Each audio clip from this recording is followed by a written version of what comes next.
Yo, what's up, guys? Welcome back to the channel. Today is a very special day, as I'm sure as you read the title, we're talking about the Nintendo Switch 2, ladies and gentlemen. I don't want to make this video super long, so without wasting too much of your time, let's get straight into this shit, shall we? Because we got a lot to talk about. Right off the bat, I'll give you guys a little disclaimer because I was actually planning on going to. Actually, I did go to the midnight release for the Nintendo Switch 2 at a GameStop, but your boy didn't have a pre order. And lo and behold, after waiting for about an hour and a half, I was told that the GameStop I was at didn't have any stock of the Nintendo Switch 2 for anybody who didn't have a pre order. Now, luckily, I had gotten a pre order from Walmart. What was it, like sometime in April or whatever, whenever that shit was. Remember the pre-orders initially came out. I got one from Walmart, but I wasn't very confident that the order would actually go through. But lo and behold, I woke up at 6:50, June 5th, day of the Switch 2, checked the Walmart app, and this was waiting for me. And let me just say, I was really fucking excited. So, that's where this comes from.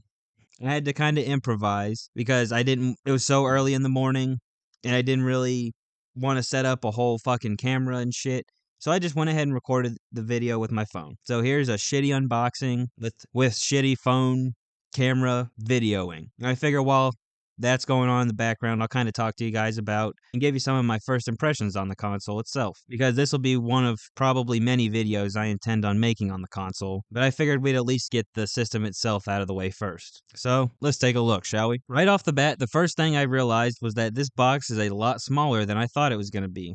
For some reason, I figured it was going to be in maybe a little bit bigger of a box, kind of the same size box that the Switch came in originally, like the original Switch. But this box was a bit smaller. And of course, you've got plenty of information on the front that I have no interest in reading. So getting into the box, right away, boom, there's the Switch 2 console. Sitting right on top, nice and pretty. Sure, that won't cause any issues for anybody later on. And sitting right next to that are the Joy-Cons. And right off the bat, just by picking it up the system, you can already tell that this one is larger than the previous Switch and has a good amount of heft to it. It doesn't feel like a cheap plastic toy. And also, I should have a comparison between the two on screen as well. You guys can get a better idea of how this Switch compares to the previous Switch in terms of looks. And underneath that, we have the accessories for the console. Of course, we have our grip, which was rumored to be a charging grip, but no siree. Just a regular grip. Up next, we have our charging brick, which is actually a little bit bigger around than the previous Switch was. So, if you're like me and you tried to hook this up to a power strip that is almost completely taken up, you're going to have to move some shit around because the brick is a little bit bigger than the last one was. And it's also not an all-in-one system like the last Switch was, which is a plus and a minus depending on how you look at it. I almost liked how the last one was because it was just one cord, that was all you had to worry about. You didn't really have to worry about it unplugging and not being able to find the adapter and all that other shit. But nonetheless, this one's all in one piece.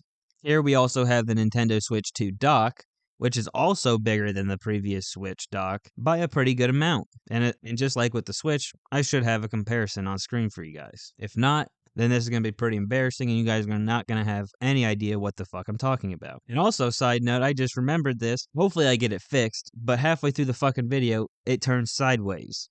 So, I don't know how, I don't know what the hell happened, but hopefully I figure out a way to fix it. And if not, then I think you guys are probably looking at a sideways unboxing right now. Just kind of shitty, if you ask me, but, the world is what it is. I'm trying over here, ladies and gentlemen. I'm trying. Inside of here, we also get our manual, which I also won't be reading, and our wrist straps, which I more than likely won't be using, as well as an HDMI cable, which I probably will use. But like I said, the system itself overall does feel like it's of higher quality. You definitely feel like you bought a system for $500, and it feels pretty nice, honestly. It also included an additional USB-C port on the top so you can charge the Switch too while it's in handheld mode, which is actually pretty nice because there were a couple of circumstances where I found myself needing to charge the Switch while it was in handheld mode and didn't have the means to do so without putting it in the dock. So far, initial impressions are pretty good. System's bigger, it feels more comfortable to hold, and it feels a little bit more premium than the last Switch did, which is exactly what I was expecting from the Switch 2. Some new bells and whistles would have been nice, but overall, it does make a pretty good first impression, and I'm happy with the way that the system looks thus far. But enough of this fucking terrible, shitty ass unboxing. Let's move on over to the system itself and see what we're working with, shall we? So, ladies and gentlemen, here we are on the Switch 2 main menu. Setup was pretty easy. It was pretty straightforward, pretty intuitive kind of shit. You know, you enter in all your information, all that crap, you sign in. But here we are. And I figured we'd check out the Nintendo Switch Online application first because honestly, the thing I was the most excited for was the GameCube games. So here we are. We're going to check this out first. And right off the bat, the first thing I noticed was this thing loaded really fucking quickly, actually. On the last Switch, you'd be sitting there looking at a screen for a minute or 2 minutes or sometimes 3 minutes waiting for it to load. But on here, it opened very quickly, was very snappy, and overall, I was pretty impressed actually. Off to a pretty good start here. The Nintendo Switch 2 app is also very nicely laid out.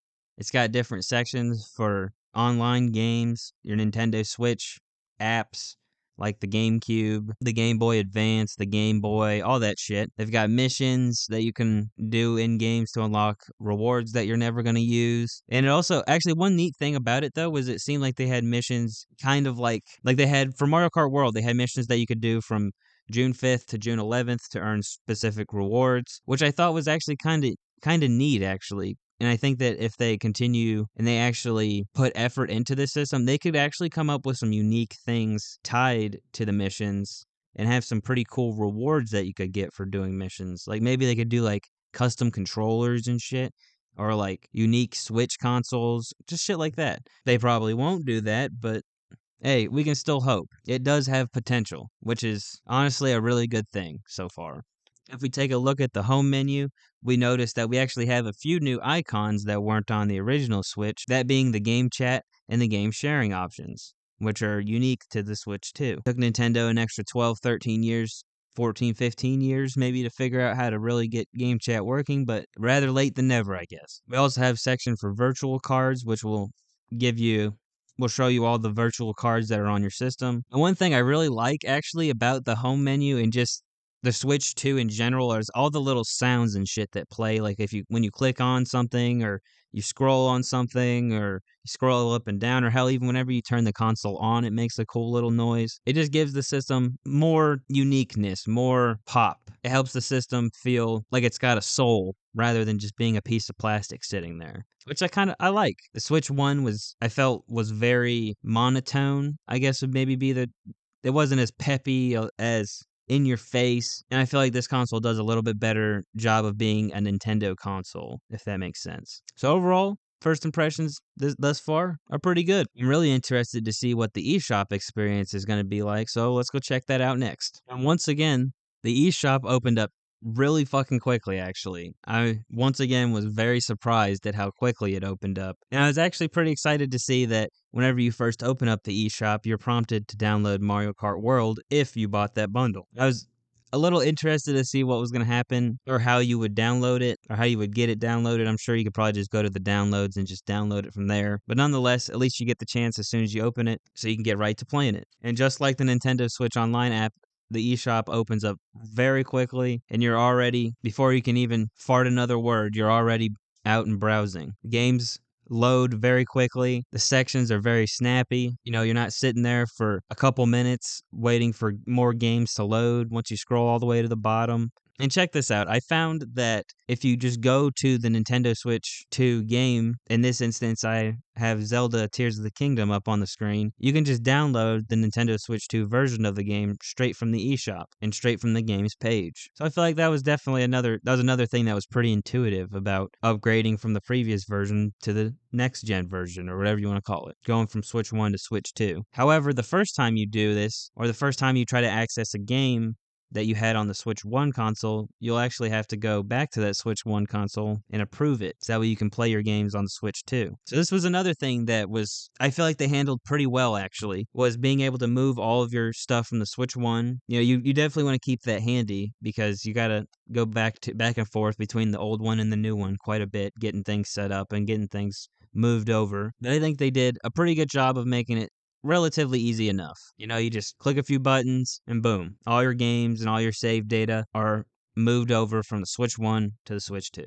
You can really tell that they've upgraded the power of the Switch 2 because whenever you hover over a game, as you probably saw with Tears of the Kingdom, it'll actually play you a trailer for that game, which for games that, you're a little bit on the fence about it, it's pretty nice because does exactly what a fucking game trailer does. It shows you what the game's about, what you can expect, and is a pretty nice feature, I think. You don't have to go onto YouTube and look it up. It plays you the trailer right there. I'd also like to note that I did test out the mouse functionality for a good solid 2 minutes, I'd say. And overall, it felt pretty snappy, pretty good actually, better than I was expecting. Not something I see myself using very much, but nonetheless, it was pretty snappy. You just throw the Joy-Con, hold it on the table sideways or whatever, however you want to call it, and use it like a goddamn mouse. I could also see it being useful for some games, like Civilization 7 or like games that have that PC layout, you know what I mean? I think games like that it would work very well for. Just not something that I see myself using very much unless developers find a unique way to implement it into new games. It'll probably just be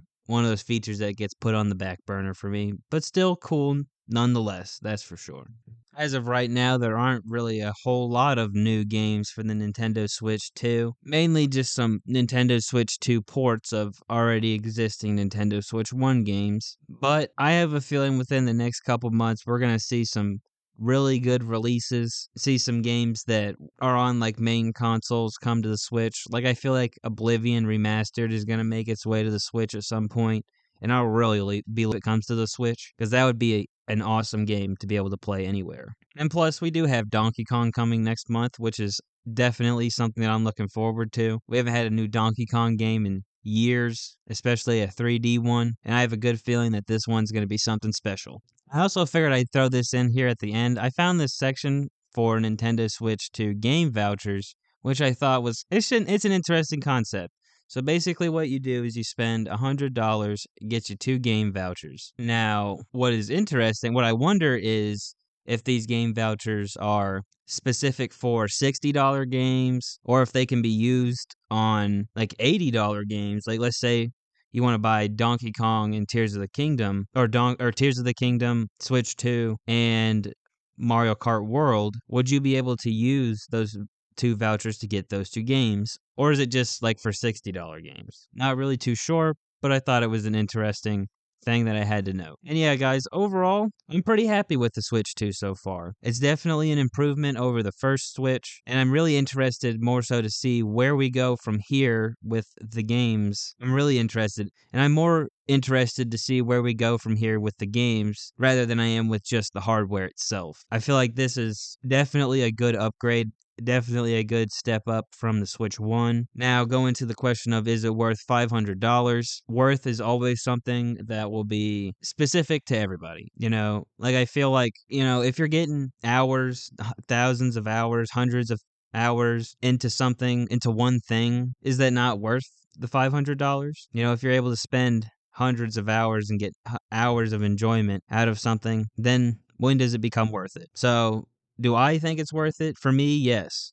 I think it is worth it for me because A, the screen is bigger for handheld mode, which I really appreciate. The screen is better, it's way more clear, and that's just the direction that my life is probably heading in right now, where I'll be doing a lot more handheld mode or on the go gaming rather than being at home all the time, being able to play games on a TV screen. Games run a lot better. Like Tears of the Kingdom, like I was saying, it runs so much better. It went from being 720, 30 frames per second to now at least the 60 frames in Tears of the Kingdom is so fucking nice, guys. I can't even put it into words. It's so much better. And I was also trying Age of Calamity last night. It's a night and day difference. I didn't even realize how bad the Switch 1 was really getting until now playing these games on the Switch 2. I feel like if you're a hardcore gamer, you like to get the most out of every game, and you want the best experience from every game, then I think that this is definitely worth it. But if you're somebody who's a little bit more of a casual gamer, you don't really care as much about graphics and how it runs and the new features that are tied to a subscription, which is fucking the dumbest thing in the fucking world. But we're not even going to get into that because that's a whole video on itself that I'd actually like to get into, is the whole adding a whole new feature, but it's tied to a subscription plan. Not a fan of that. I'll be honest. I am not a fan of that. I would have liked to see them find another way, find something else maybe to put into the subscription plan. But tying the whole chat feature to subscription plan is not the move. Especially because 9 out of 10 people are probably not even getting the console for the new features, the game chat features, the mouse feature. Maybe not 9. We'll say 7 out of 10 people, I guarantee you, are getting that Switch 2 because they want a better experience than they had with the Switch 1. And in that regard, the system is worth it. Of course, the lack of launch titles is definitely a concern, especially for me. There is definitely a good amount of games for me to play and be content with for a little while. But I already feel whenever the first couple of days, I really felt that, man, I wish there was like a new game. There was a new game for this system. I really felt, and yeah, there's Mario Kart World, but something other than a race than Mario Kart.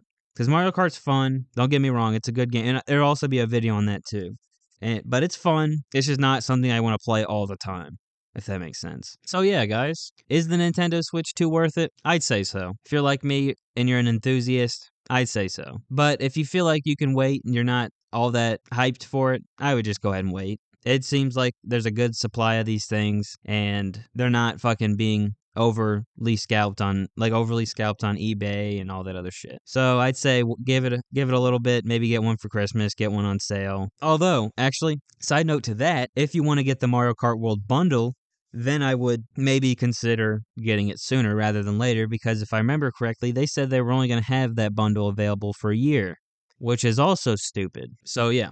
If you want Mario Kart World, you don't want to pay $80 for it in the future, I would maybe consider getting it sooner rather than later, because that deal won't be around forever, at least according to Nintendo. I don't know what other game they would try to bundle in with the system. I still hope that they would do that, because I feel like that's a part of getting a new console, is you should get a new game with it, or you should get something with it to go with it to play on it. But that might just be me, you know? I might just be a crazy lunatic or some shit. Who knows? But yeah, guys, I don't want to keep you for too long.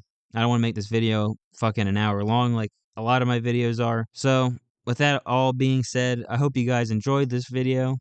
If you did, please leave a like, subscribe if you're new to the channel for more Switch 2 content. There's some other videos that you'd like to see me make in the future. Go ahead and drop a comment and also let me know. And yeah, guys, all that being said, hope you all have a nice day. Stay real, stay chill, stay lifted, stay safe. And have a good one, guys. Peace.